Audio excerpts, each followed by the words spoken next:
animosity to the world. Whatever the world presents itself, whatever the world does to us, irrespective of what you are subjected to, a true bhakta does not justify to engender any hatred or justify his animosity or ill feeling for the other person, or to the person who has subjected you through some kind of pain or trauma. If you find a reason to engender hatred to the other, that's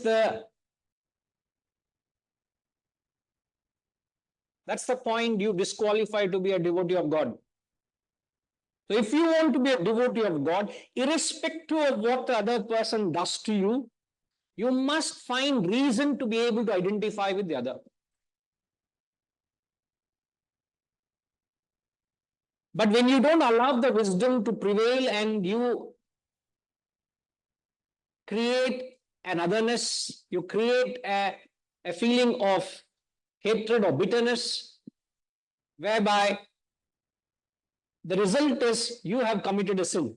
Because the moment I engender an animosity or hatred to the other person, I have committed a sin. Because it has contaminated my mind. I have become a victim of negativity. You may say, I have done because you have done so. But then the quality of a devotee of God, he says, you don't hate any being for what the world does to you. Whatever it be. So you will have to be on your toes. You will have to be so ever alert. Because that is the very nature of the world, that it will give out the opposites to you. You will have to experience good and bad. That's the world. The world will present itself to you as opposites.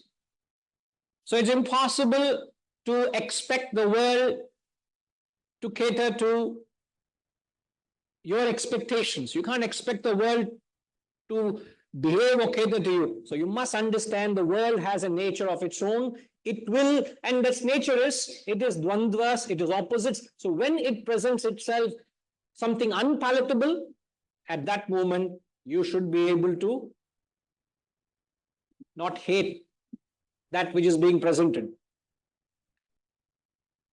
So how do you rationalize that quality? I'm just quickly mentioning for those who are here today for the first time. How did we rationalize? The first thing we said is you must learn to hate the sin but not the sinner. You hate the quality but not the personality. You must learn to separate the quality. You may not appreciate the quality. You may not be able to accommodate that quality in another person, but that's no reason for you to hate that person. And also, if you're able to understand the other person as helpless expression of gunas, gunas are functioning. Their vasanas are expressing helplessly. So why should I expect the other person to be anything other than the gunas? So if I'm able to make that quick assessment, a realistic assessment to what the world is, you may not be able to assess everything in the world. At least your immediate family, your work environment, the people that you live in day in and day out, you interact with them, you must know exactly what they are. So you will have no issue of being surprised by what they have to offer, what they bring to the table. If you don't know what is being brought to the table, you will be surprised, aren't you? Wouldn't you be? You should know what's going to be offered on the table. So when I deal with you, I know what Sureshji brings to the table. I know what Setuji will bring. I know what Srinivas Reddy will bring. Each of you are different personality. So if I project Sureshji on Srinivas Reddy and Srinivas Reddy on Setuji, finished. I am going to suffer. Then I will not be able to relate to any one of you. And I'll find reason to complain of what all three of you are doing. Because I'm projecting something other than what is. And whose mistake is it? Is it the mistake of the person who's expecting or the person who's helplessly expressing? Expecting. That fellow is helplessly expressing. He has got no choice. There are mics on the floor, isn't it? So it is. So therefore, you must understand everything in the world is helplessly functioning. So you must align yourself to the world, then you will be able to not hate any being in the world. If you don't know how to apply the quality, you will not be able to apply it. You will be informed about it, but you will not be able to apply it. This is where the difference between a matter of fact, which is known as, what's a matter of fact known as? A Lakshana Vakya. It's a matter of fact. Don't hate anybody. But how do I Abhyasa Vakya? How do I practice it? If you don't do this process of converting, and Lakshana Vakya is a statement of fact, is absolute philosophy. So many gurus talk from an absolute standpoint, but they don't help you to convert into an Abhyasa Vakya, which is a statement of practice. So every piece of knowledge that comes your way, you should convert a statement of fact into a statement of Abhyasa. Then you will get a statement of Anubhavam. Anubhava Vakya you get. You can then say, yes, I can claim to be able to apply this quality to these areas, to this extent or to that extent. You can verify it in your own experience.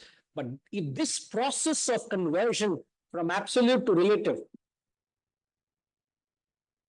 and that's the uniqueness of our approach here. It's not to be pedantic, it's not to talk about the truth, but it's to tell you how to practice the truth. And that effort must be done. So every quality you take, perhaps in your own study material, you must have these two facets, two columns, Lakshana Vakya, Abhyasa Vakya. So the Abhyasa Vakya will become your tools for implementing those 35 qualities. Otherwise, it is not merely being informed of what they are, is to find ways and means how I can apply. And if you take those two aspects with reference to the first quality, umpty number of opportunities you'll have to practice it. So put acid test to a person or being or a community or to one particular point where you are engendering hatred right now in your bosom. Apply that quality and see. Separate the quality from the personality. Second is, they are helplessly expressing their nature. What have you got to say to that? And you see, automatically your hatred, at least to some percentage, will get liquidated, will get diluted. Yeah, I think there is a point in that. Why should I continue to harp on my non-appreciation for what's coming my way? You may not appreciate everything that happens. But that doesn't mean you ruin your peace and happiness. Dveshta, Sarva Bhutanam. Believe me, we can continue to talk on the quality for the rest of the day. It's such a profound quality. So the first quality itself is a masterpiece. All right. The second quality was Maitraha, being friendly. Friendly is not to have a more so being friendship day today, no? Okay. So we have to be little special for the friendship day. What is friendship, Gayatri Ma? Sorry, she's very busy. We will not disturb you, Gayatri Ma. She agreed. Please don't disturb me. Wow, she's struggling with all that's happening. Power point, inverter vela seyala, generator on pannu, light vela seyala, mic vela seyala. A camera I was split into two halves. I don't know. I'm wondering, Gayatri, what's happening? Don't ask me anything, Guruji, she said. I said, understand. But Guruji, the power has set you right. See the camera now. Correct. No, not power. You have set me right. She's a miracle and anything she'll do. You know, she works. Suresh, you know, what is her style of functioning? Our younger day, my younger days, I'm sure you are doing also. TV wala say na tatak Dianora TV report me. So you go and see how she operates the systems there. She goes and Venkaji, you must see how to operates. She goes and hits the computer tatak like this. Every system tatak mic she'll throw once, it will start working. So all robust systems were got, all tapping on it will work. Correct, huh? She also agrees. So Maitra, what is our concept of friendship? Friendship, our concept is a preferential attachment. I choose you from her. Why? Because I like you, I don't like her. So the concept of friendship is a attachment based.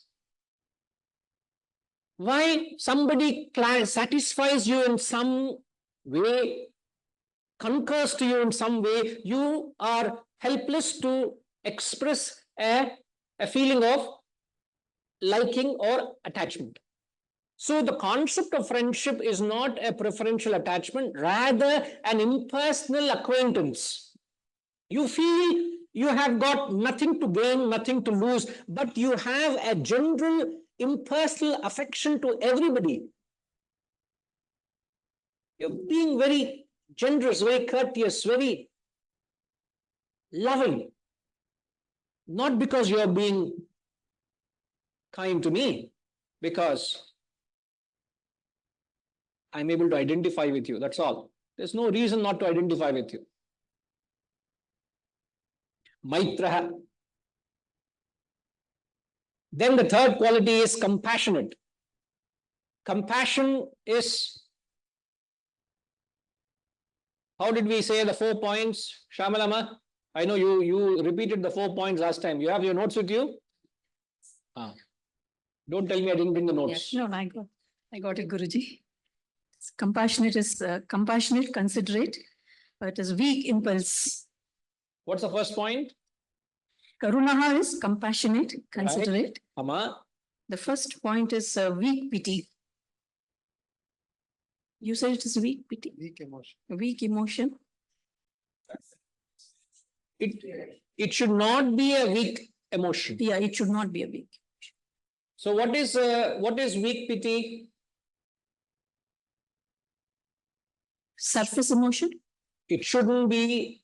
You don't fall a prey to the surface Surface emotion which arises when you see others in a misfortunate situation.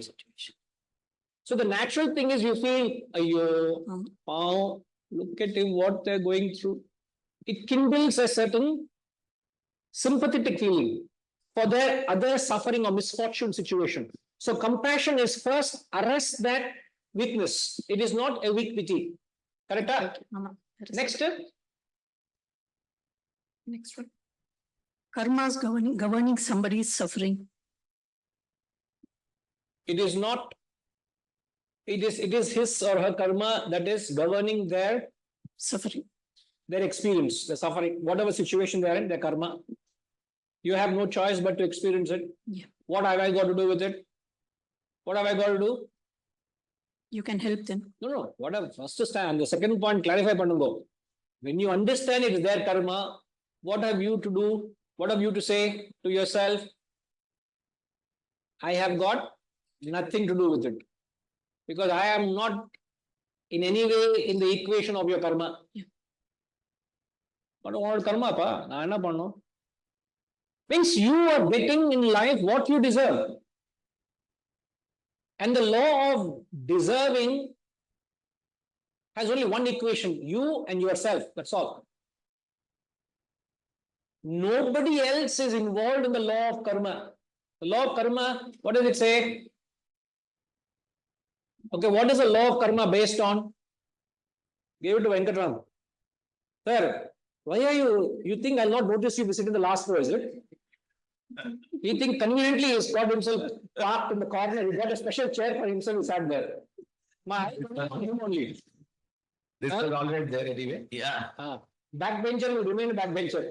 Yeah, So law of karma is, I mean, to put it in simple words, as you sow, shall you reap. Yeah. I mean, whatever your actions are, you will have a corresponding, impact of it. impact. So in the law of karma, there is only one factor, Okay, which is they have to go through it, or it is the obviously you have to go through, but one factor is you and your actions, that's all. okay. The problem is when I am going through any situation, I tend to blame others as people responsible for my suffering. It's not me putting you through any pain. It's not somebody else subjecting you through pain. It is not others which could be instrumental. We are not taking the instrumental factor into account here. So the cause and effect, the cause is yourself, the effect is your fruits. So you must not take anything into account when you experience a law of karma. It's yourself and yourself. So first principle in law of karma is don't blame anybody else. Don't take any other factor other than yourself into the equation. That is when there's redemption for you. The moment you start looking for solutions or believe problems are somewhere else and start solving them, that is the end of your growth or your betterment. There's no transformation possible. இங்க little echo வருது கம்மி பண்ண முடியுமா? So when you see another person suffering, you must understand it as, yes ma, good. You must understand it as they are going through that life or that experience because they are deserving. Having understood that, what do you do? Compassion. We're talking of compassion. You don't fall for weak pity. You understand that they are suffering. Third or fourth, whatever the point is, the last point is, whatever service you can render to objectively lift them from their situation. Because it becomes your dharma, it becomes your obligation, it becomes your duty to be of service to them. It could be a child, it could be a neighbor, it could be a stranger. Doesn't matter. If you find yourself obliged to do a part in alleviating their suffering, so do so without getting attached, without getting emotionally involved in that emotion.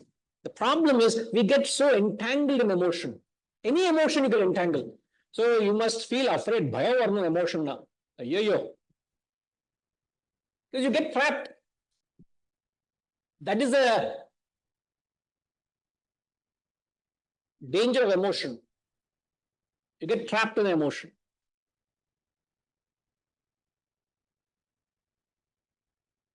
There's a story often referred to of a sage who was living in the woods in his small kutia, in his small hut. He used to live there. That was his life. One day he heard a little fawn, a deer fawn was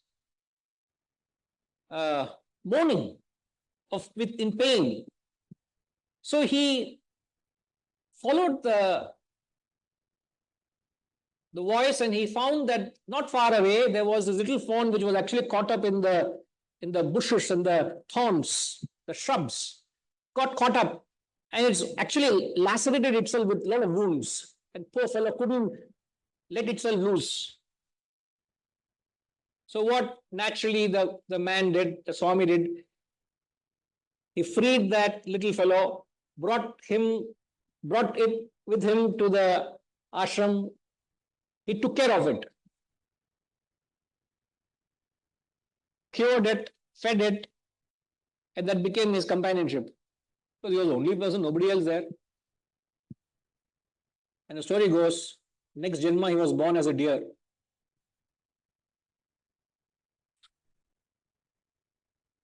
They magnify to a point of fault. Next Janma he was born as a deer. Now what is the message you get from that? All right.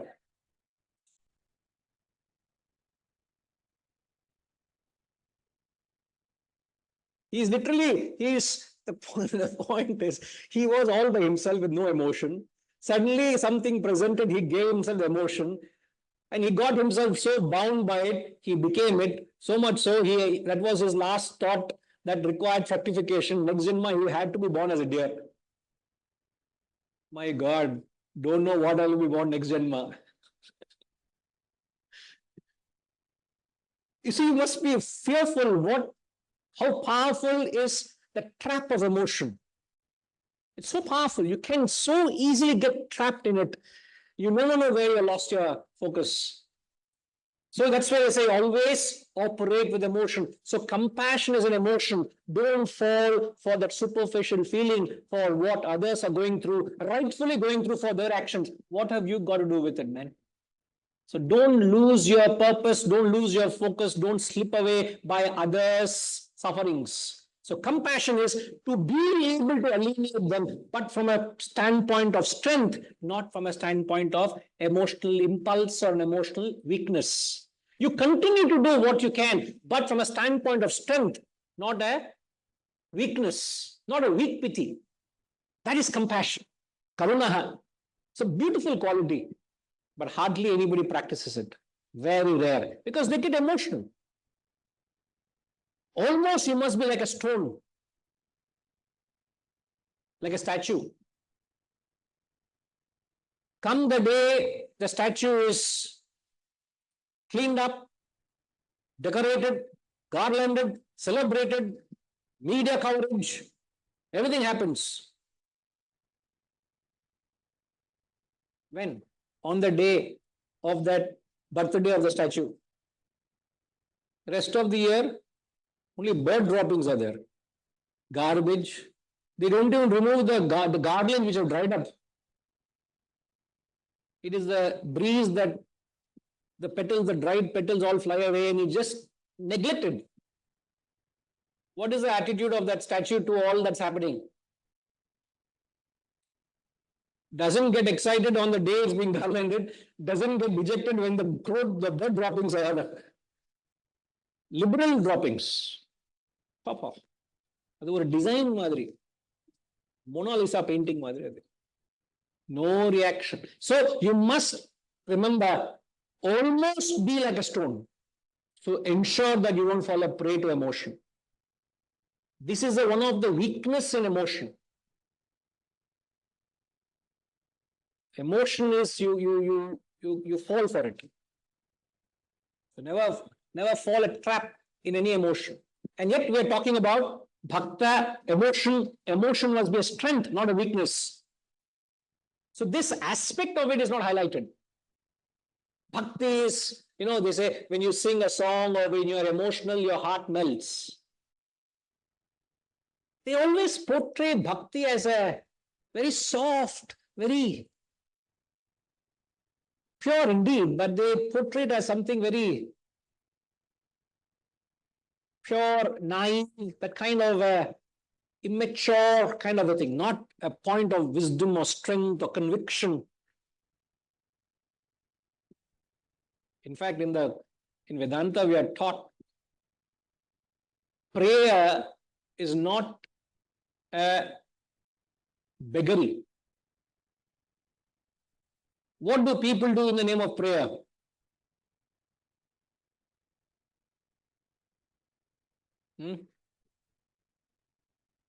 Haresh, can you please tell me what do people do in a prayer? I don't know whether you pray every day or not. They normally. Reality is going to come out now. Ji? Do you pray every day? I do. People generally tend to only make requests and demands of what they want in the prayer. That's the general practice and attitude. So the attitude in a prayer is to ask, beg, want. There are demands. Oh Lord, give me this. Oh Lord, give me that. What happened? I had sent in my request to you, still pending. I know it's a busy season for you. My file must have got lost in the exodus of applications. Please somehow look into it. No, pass. I am doing this prayer. My granddaughter exams are coming. I have done prayer. Please make sure that prayer is recognized so that she passes. People do all those things.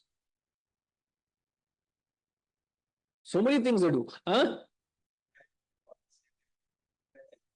No, it's actually you get into sadly it tantamounts to where it's transactional. So in fact, to arrest that quality, in Vedanta we are taught, it is said, prayer is not a beggary. Prayer is not a demand. Prayer rather is a commandment. Thanking, parvala, approve pannunga thanking. No, you need thanking, but it's a commandment. You don't ask. It's not seeking anything. It's in fact commanding. Commanding comes from a point where you don't want anything for yourself. When you want something for yourself, you don't have that conviction. You don't have that strength. When do you have a language of command? When you're not working for yourself, isn't it? When you're not thinking of yourself, there's nothing to fear. There's no bhaya.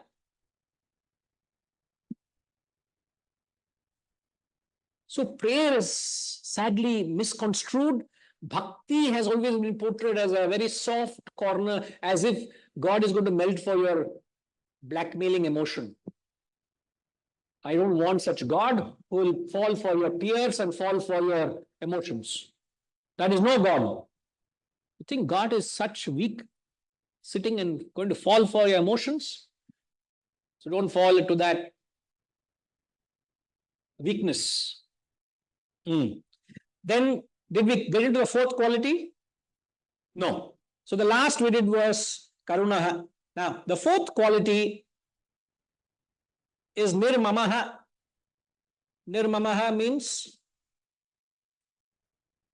without minus.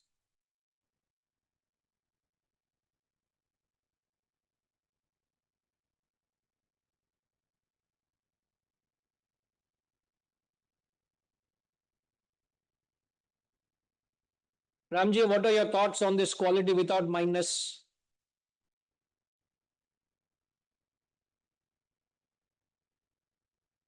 Sir. Without minus can mean two things. One is that no attachment, that this is mine, or this is ownership of your action. In the sense that the ego, which actually plays that I have done this, or I have done this, so the result should belong to me, the fruit should belong to me. Or the attachment to the result. Can you explain what is attachment? Attachment is an emotional relation you will have for selfish purposes. No, is it not? This quality of minus can be there for a selfish work or even unselfish work also. Doesn't matter. Both, it could be there for both.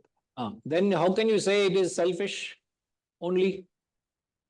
I can be doing some Yeah, it can be there. some good to the society, and I can have this mamaha. You need that fame and name for doing something good. Right, your expectation is there that you will be recognized for the good that you have done. Right, so as long as you are having that, there is also an attachment to the name, not to the deed, but to the name, the output, the fruit of the deed.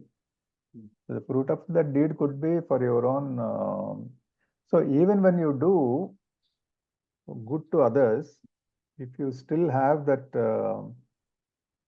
feeling that you should get recognized for what you have done, then that is a selfish interest.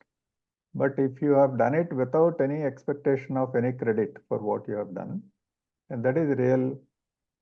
So you are thinking of a selfish motive. But what I'm saying is, I could do an unselfish work and still be attached to it. Yes. I can be attached to my ashram. Yes. I can be attached to my students. Though attachment always has a selfish connotation, but irrespective of the work that you do, selfish or unselfish, you can have that mamaha in it, mine. So what is, rightly said, but what is this mamaha? Attachment is nothing but carrying a possessive nature or a possessive attitude to any work or any possession that you have. If you think that it is your possession, then you will have possessiveness.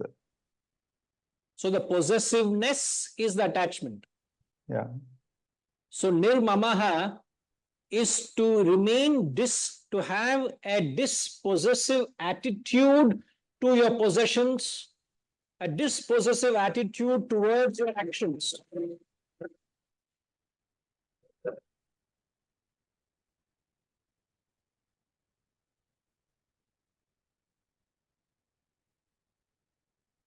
So without knowing, you unknowingly, unconsciously,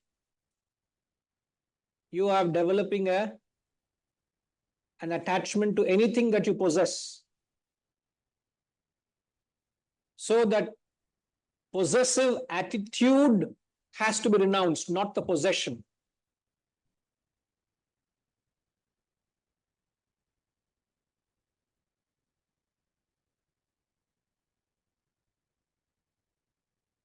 But sadly, the moment you dispossess, you are claimed to be spiritual. Oh, that Swami is so simple, you know. He doesn't even have a proper furniture in the house.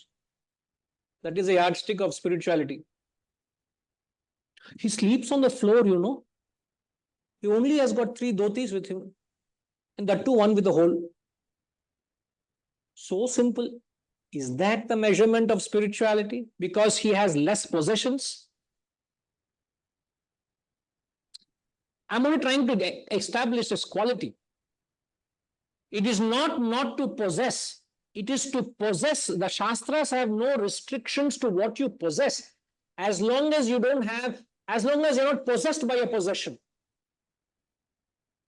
When are you possessed by a possession? The moment you have a possessive attitude, you become a slave to your possession. So, as long as you can arrest that particular quality of not being possessive of what you have earned, rightfully yours, but don't develop a possessive attitude to it. The moment you're bound to a possession, you're violating this quality. It is not measured by the possession, but the degree of possessiveness that varies to various possessions. So what you may have 100 possessions, but the degree of possessiveness vary to 0 to 100 to all possessions, isn't it? So you should be able to, now quality control for your own abhyasa with reference to this quality is for you to actually measure what is my possessive proportion to this possession.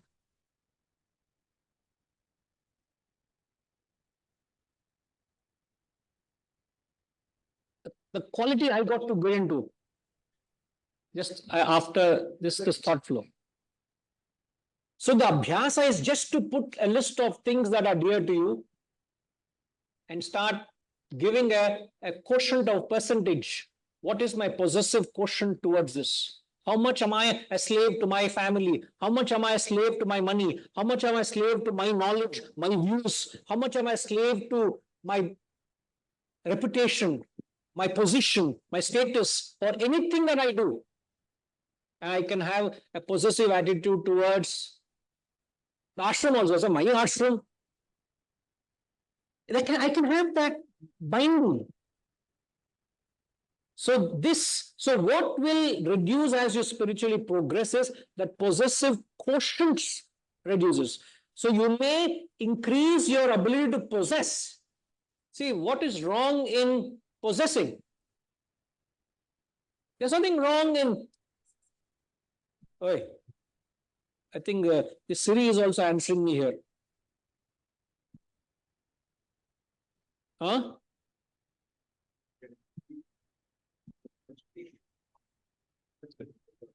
Prestige, an attitude that you have got nothing to do with it.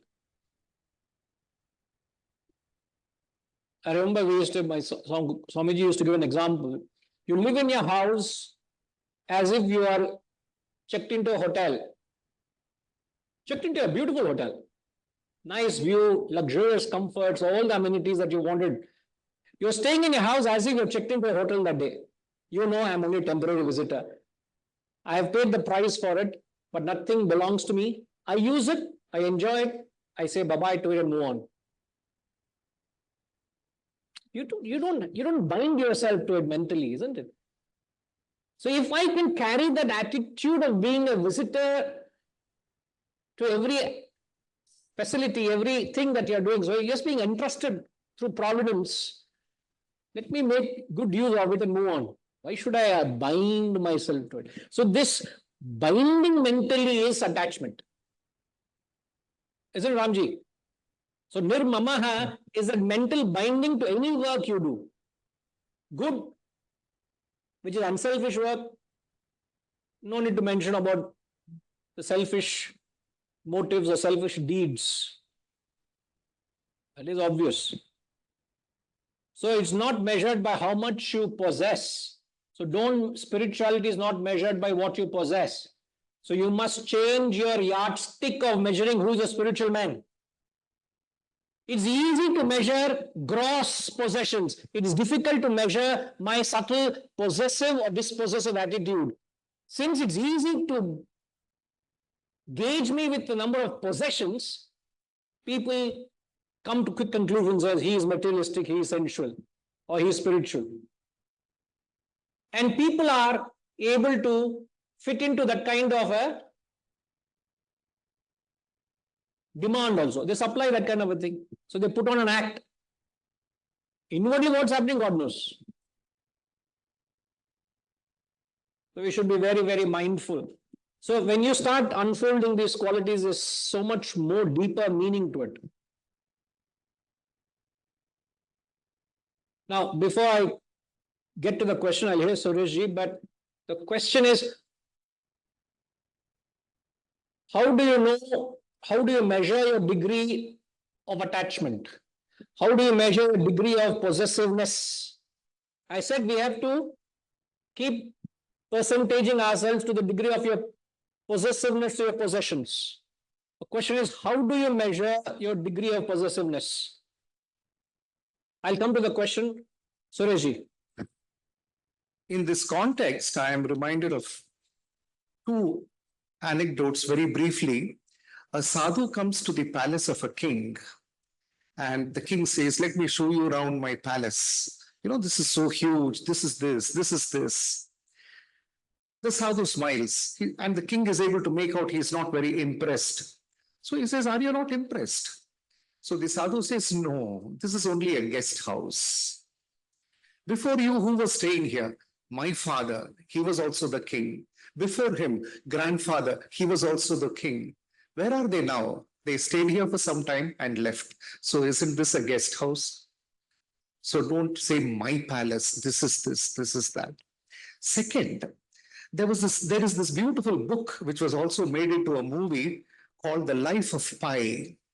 In that movie, a boy, a tiger, a monkey, a bear, they are marooned in the ocean. And because of mutual survival, they become friends. And it's a long journey in the ocean. Finally, they come to the shore. And the tiger steps onto the shore, sees that there is a forest to the right of the sands, and he starts walking into the forest. And the boy says, "Where are you going? You're my friend. Richard Parker, where are you going? You're my friend." The tiger simply walks and walks into the forest. There is no attachment to the boy, to the monkey, or to the bear. Its destiny is in the forest, and it goes to keep its tryst with its destiny. I remember I don't know whether you all have watched that movie, Life of Pi, and I can relate to the last scene when they reach the shore after all that treacherous journey in the open waters. It walks away. Sir, it is very true. No animal is ever attached to its little ones. It is only a human quality to be attached. No animal is ever attached to its little own offspring. Which is a shocking revelation. It should be a lesson to humanity. And yet we believe ourselves superior than animals. They are not attached. The time comes when the mother tiger or any of these, any species, it just kicks out its own little one.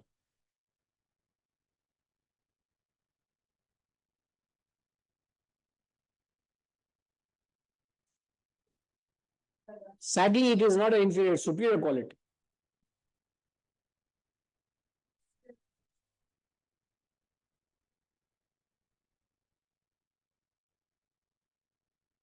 oyster, huh? Amazing. You know, there is something, I've shared this, it just, my hair stands on it whenever I talk of it. You know, the king cobra, it's king of all snakes. No wonder it's called a king cobra. There was this particular documentary where they capture a king cobra. It gathers, it's there in this section of the jungle where it's all bamboo. So the bamboo leaves are everywhere. So with its body, it makes a mountain of bamboo leaves. It lays the eggs, a dozen or so more. It guards the nest for a couple of months, and the mother knows it's going to hatch. Just moments before, literally moments before, they all are fast forwarding the camera, which they captured for 3 months, they're putting in 1 hour, you show the whole thing. They fast forward it and they say, just moments before the eggs hatch, the mother leaves, never to meet its offspring. It doesn't move for 2 months. It doesn't eat. It starves. The mother starves for 2 months. So it does not mean there's no affection. It lays the eggs, builds the nest, lays it, protects it, guards it, and never to meet its offspring. I said, man, what? And then the climax is they let you know. Sorry, something? No, the smell is because the generator is on. So please bear with smoke. We need to know that we have bought the generator also. Otherwise, you don't feel the smell, no? Huh? Did you know it was there? Did you know it was there? You did not know it was there. So we have to tell you what is there. Correct, huh? I know it's little discomforting, I think. But can we close that window? That window you close, at least from that side, doesn't come into the room. So anybody can guess, why is it the mother left moments before the eggs hatch, never to meet her offspring?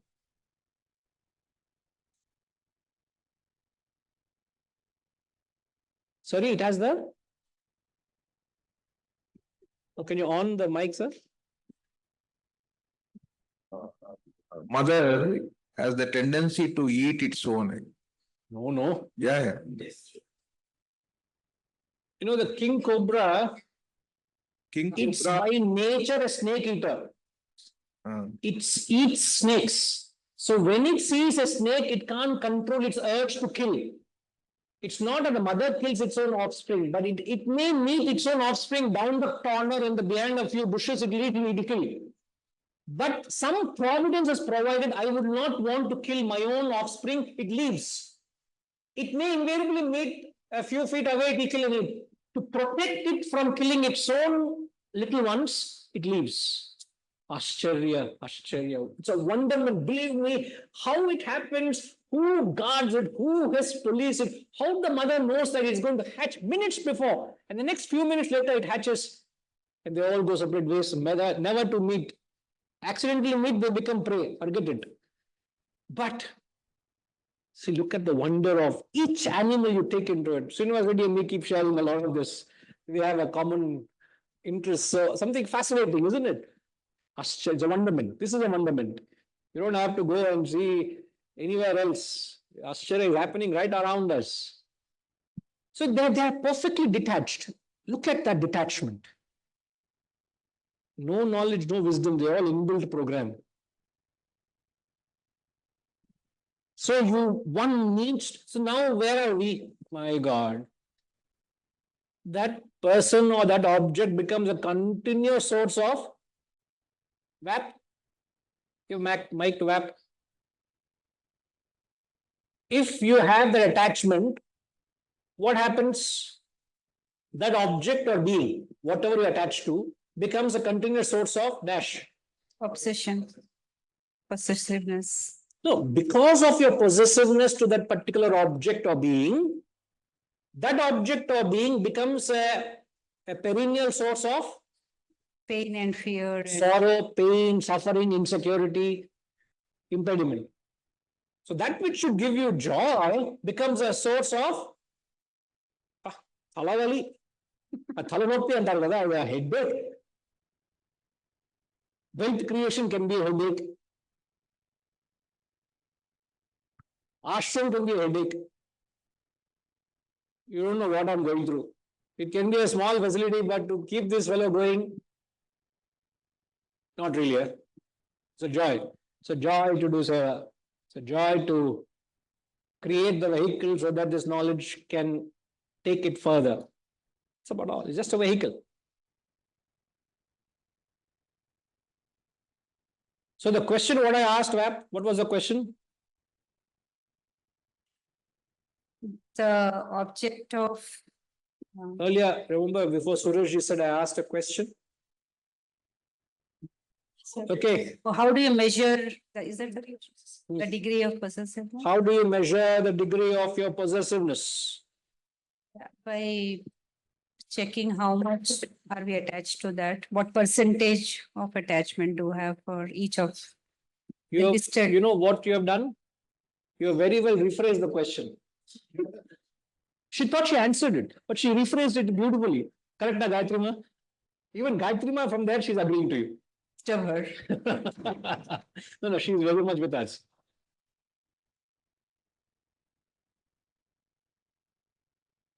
Well, just, I need you to speak into the mic so that online people also heard. Is it on? The degree of possession, we can assess how easily we can let go that. Like I buy something and if I lose it and I don't weep over it, then I'm not attached. Okay, okay. I'll if I can pause you there. Hmm. Let's say you never lose it. You never know how attached you are. Yeah, we don't know how attached, but then we The don't. question is, how do I know my degree of possessiveness? I am putting myself to test. Okay, when it is there with you and Now I have some X with me, an object or a being. How do I know what is my degree of possessiveness to it? Am I to wait until I lose it? okay. Or am I to wait something happens to it? That may not happen. That means I'm continuously being subjected to pain throughout, as she said, that what that possessiveness or obsession does is anything happens to that, it causes me great pain. Because it is my darling. Correct, Abara Garu? It's my darling. I'm putting so much effort to take care of it. Anything happens to it, can't bear it. It's painful. It's troublesome. So you better know where you are so that you can take corrective measures. And the sad reality is we are attached to everything that we possess. So you need to take a true measurement of yourself. Nirmamaha is to take a measurement of your degree of possessiveness to your possessions. Some are insignificant, some are too pronounced.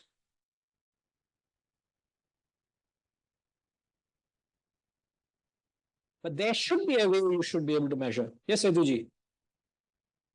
Sir, in Japanese industry, they follow a practice. Which industry? Japanese companies, all in their, particularly their store, where they have inventory of different material, there is a marking the day it has come.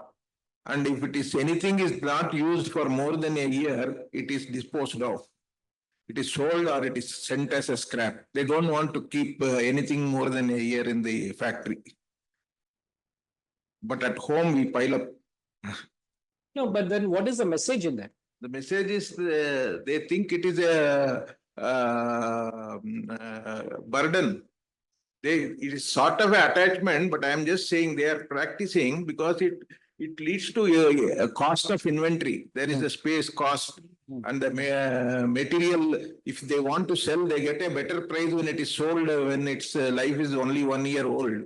So that's a standard practice they have. They do keep it clean. They don't want any scrap material lying, any unused material lying. This is the practice in the entire Japanese industry. Interesting. Unnecessary. Okay, I need to see the comments in the chat box. Can you scroll up, please?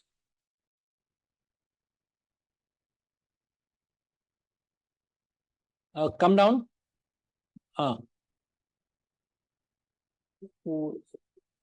Vijay is already feeling hungry.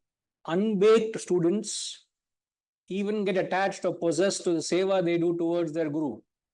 Yeah, that also you can get attached to. As I said, it's not good, not only selfish, unselfish also. He also says we can measure our attachment based on how much suffering we experience when we lose the object. Now, same thing what Jashima has said here, but then we can't wait until the object is lost. It's too late. It's like, is this building fireproof? How to test? Let the fire come and consume, we'll see whether it is fireproof or not, right? Then the building is gutted by fire. It's too late, man. You can't test the building when it's under fire. You do all the due diligence much before and see whether it is actually.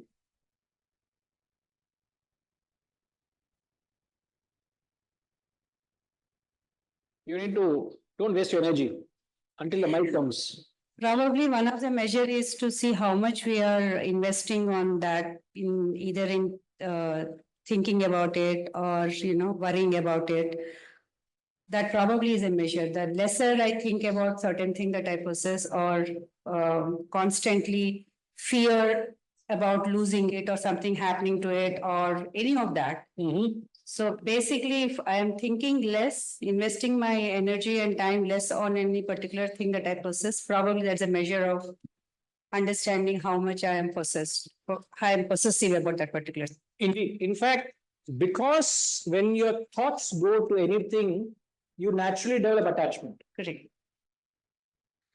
So when you are not thinking of it, chances are you out of sight, out of mind. So you may not be attached to it. That formula holds good. But to actually measure, you're giving me the principle how you develop attachment. But actual measurement of attachment, what you need to practice is, practice this quality of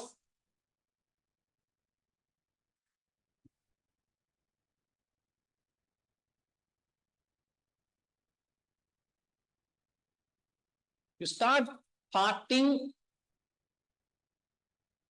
with reference to objects, start distancing with reference to beings. Consciously, don't wait until the objects and beings move away from you.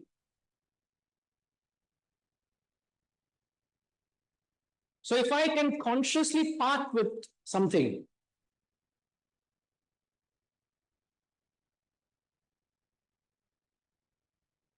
and see, when you do that and see what you need to do is, once you do this,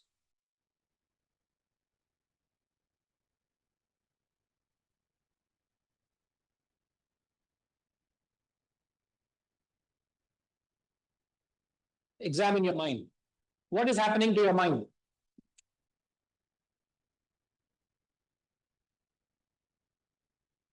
The moment you are,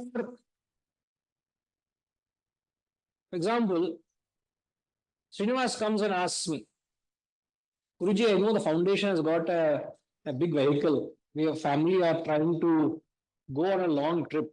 Would you be able to spare? Foundation will not spare because it's meant for foundation work. It's not meant for your holiday. But still, because it's a very good friend of mine, I will say, okay, never mind. Foundation will not put petrol. You have to, no, I don't expect you. Foundation will put petrol. I'll put petrol and okay. 2 days, he has taken the vehicle out. Every 1 hour, I'm calling. Srinivas Guru, how is it been going? Everything is fine. Initially, you think, oh, Guruji is so kind of him. Not only he has given the vehicle, he is also concerned whether everything is fine. In the next 3-4 hours, he has got 10 calls from me. Then he realizes, I'm concerned about the vehicle, not about him and them. You can be whatever you are, but I'm concerned about the condition of the vehicle. I hope you have not parked the car too close to the car. That flow open, you need to know that it will bounce. I hope you are not doing this. That kind of an anxiety comes to the mind. Mind becomes restless because the object, I have parted with it. Temporarily. Don't have to wait until something happens to it. May nothing happen to it. But when you part with it, the dispossession of it, does it affect your mind? The moment dispossession doesn't affect your mind, that means you have a dispossessive attitude. That's the only way you can test it. To test yourself, just keep away from it, part with it.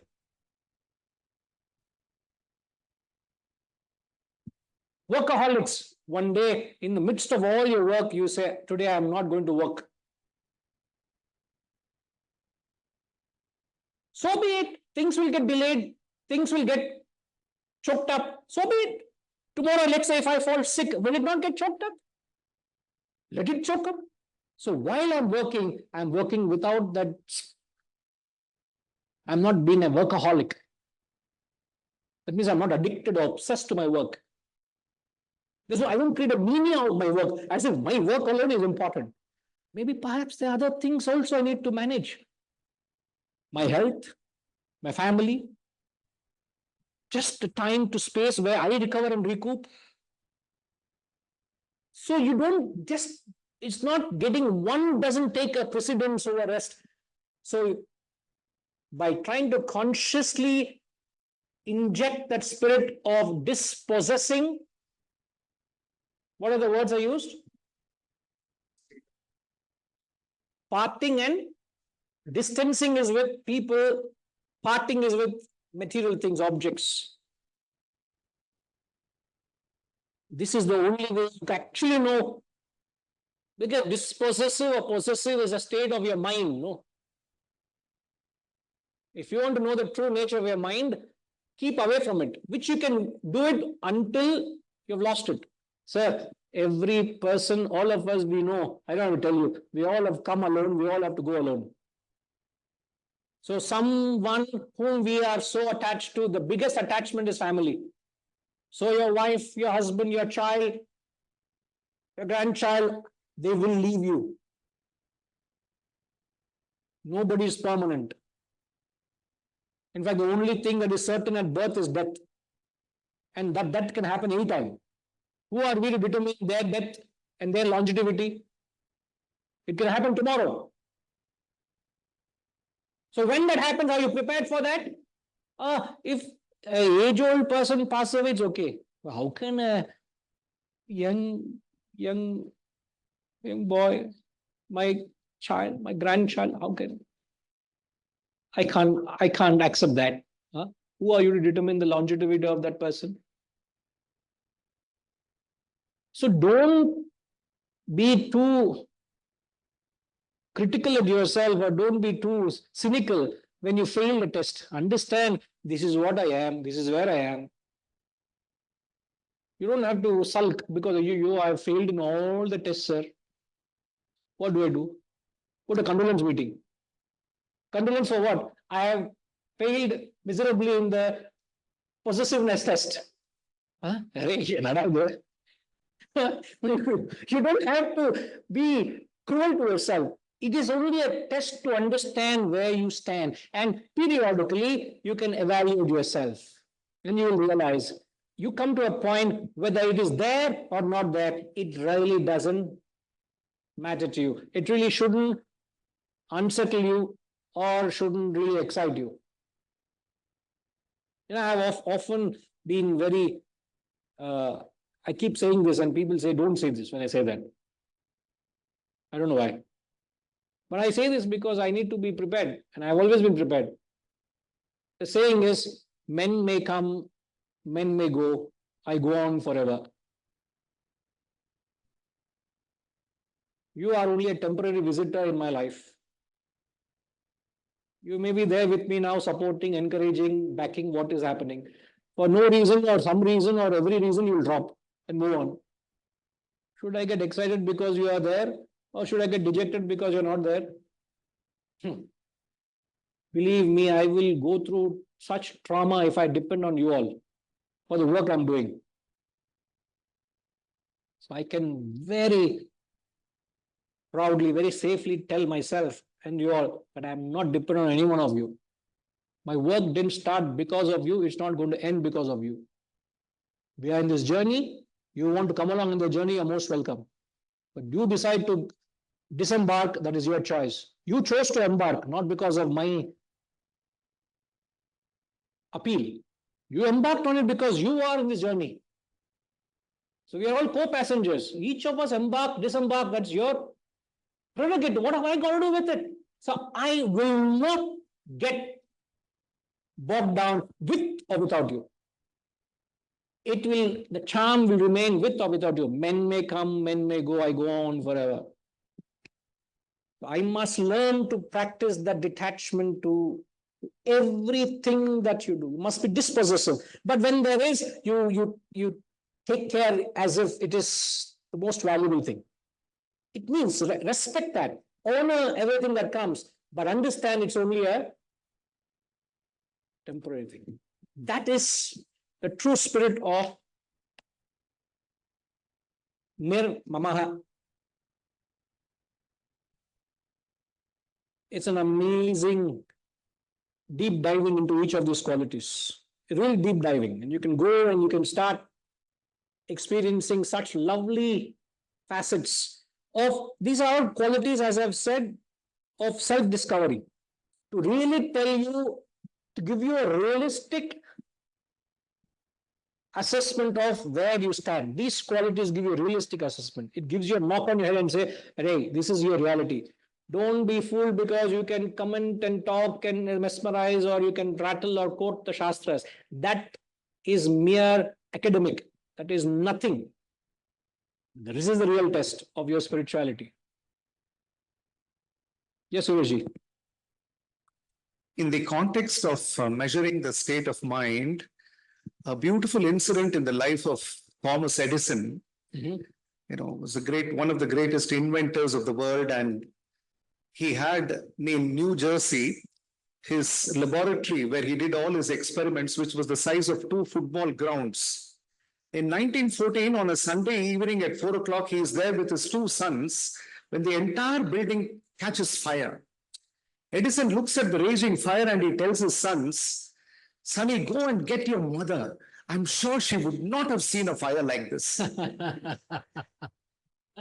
And he said, this fire accident is nothing. I will rebuild my laboratory. I am long on ideas, but short on time. He was 67 at that time, and he lived up to 84. So that state of mind when that incident happened. I would say the presence of mind. To be able to react that way. That's wisdom. So when it happens, you're ever ready to it. Many years ago, I think in 97, 98, our house got flooded. And I remember I got up midnight, 2, 3 o'clock. It was heavy downpour, heavy rains. Something told me to get up, and my bed used to be those days like the ashram bed, where no legs. Only the frame, and the frame is to the floor, so you're just a few inches away from the floor. And the front room and the other part of the house were 3 steps apart. So when I got up, I put my foot in, when I stood up, something told me I'm in water.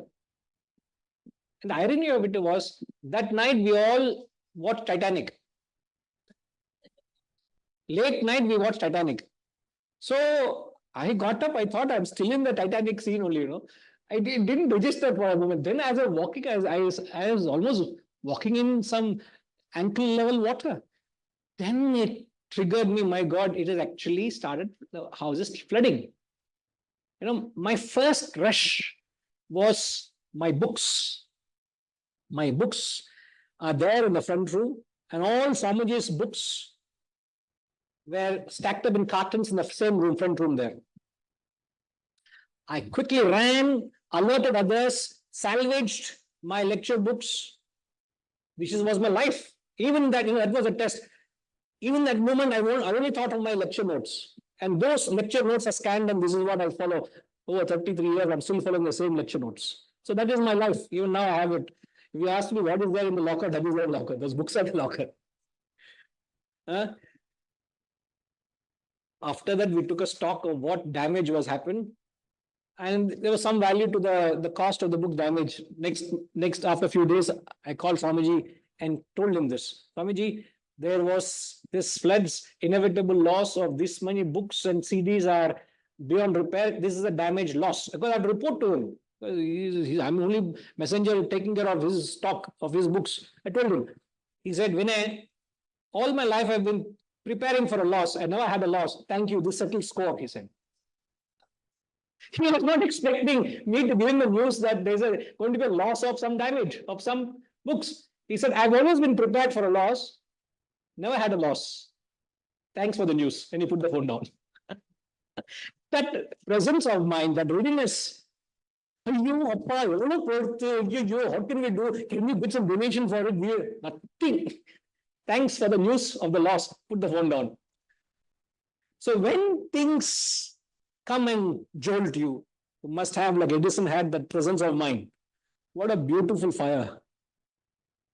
Your mother would not have seen such a fire. Please call her. Amazing, amazing. So you see, wisdom, it's everywhere.